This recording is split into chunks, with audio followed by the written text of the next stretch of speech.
আজ একটা মাছের রেসিপি তোমাদের সাথে শেয়ার করব। এই মাছটা হয়তো খেতে অনেকেই পছন্দ করে না, তবে এই পদ্ধতিতে যদি একবার রান্না করে থাকো তাহলে দেখবে মাছটা খেতে দারুণ লাগে। লোটে মাছের ঝুরি প্রথমে দেখে নাও আমি কি করলাম। লোটে মাছটাকে কেটে নিয়ে কিছুটা জল দিয়ে আমি একটু সেদ্ধ করে নেব। সেদ্ধ করতে কিন্তু বেশি টাইম লাগবে না, কারণ লোটে মাছটা কিন্তু খুব নরম হয়। 5 থেকে 7 মিনিটের মধ্যেই কিন্তু আমার লোটে মাছটা সেদ্ধ হয়ে যাবে। এবার সেদ্ধ হয়ে যাওয়ার পর জল থেকে আমি লোটে মাছগুলো প্রথমে তুলে নিলাম।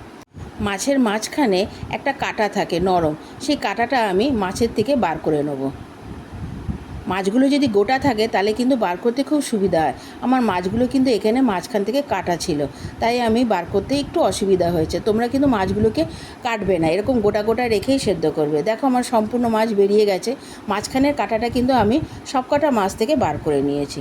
এবার কড়াইতে বেশ খানিকটা তেল দিয়ে দিতে হবে।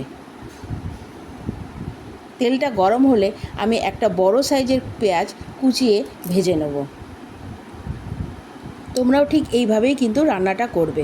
এবার অন্যদিকে আমি একটা আদা রসুন আর কাঁচা লঙ্কার পেস্ট বানিয়ে নেব। এবার পেঁয়াজটা যখন একটু লাল লাল করে ভাজা হয়ে যাবে, তার মধ্যে আমি দিয়ে দেবো একটা বড় সাইজের কুচনো টমেটো। এবার সেটাও বেশ খানিকক্ষণ আমি নাড়াচাড়া করে তার মধ্যে আমি দিয়ে দেবো আন্দাজ মতন নুন, আন্দাজ মতন হলুদ, আর যে পেস্টটা বানিয়েছিলাম সেটাও আমি দিয়ে দেবো।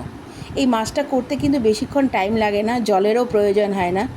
মাছের থেকেই কিছুটা পরিমাণ জল বেরিয়ে আসে, সেই জল দিয়ে কিন্তু এটা রান্না হয়ে যায়। তার মধ্যে দিয়ে দিলাম একটু রেড চিলি পাউডার। এবার সম্পূর্ণ মশলাটাকে আমি বেশ খানিকক্ষণ কষিয়ে নেব, যতক্ষণ না এটা থেকে তেল বেরিয়ে আসছে। এরপরে যে মাছটা আমি কাটা ছাড়িয়ে রেখেছিলাম সেটা আমি দিয়ে দেবো ওই মশলার মধ্যে।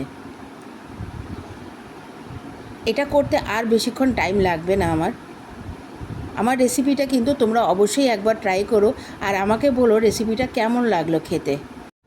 আমার রেসিপিটা যদি তোমাদের ভালো লেগে থাকে তাহলে অবশ্যই একটা লাইক, কমেন্টস আর শেয়ার করে দিও, আর আমার চ্যানেলটা অবশ্যই সাবস্ক্রাইব করে দিও। দেখো আমার মাছটা কিন্তু প্রায় রেডি হয়ে গেছে। নামানোর আগে আমি বেশ খানিকটা কুচনো ধনেপাতা এর মধ্যে দিয়ে দেবো। দিয়ে দেওয়ার পরে আমি গ্যাসটা বন্ধ করে দেবো, বন্ধ করে দিয়ে নামিয়ে দেবো। তোমরা কিন্তু বাড়িতে অবশ্যই একবার ঠিক এইভাবেই ট্রাই করো। মাছের মধ্যে কাঁটাটা না থাকাতে মাছটা খেতে কিন্তু দারুণ লাগে। আসছি একটা পরবর্তী রেসিপি নিয়ে তোমাদের সামনে। এখনের জন্য টাটা।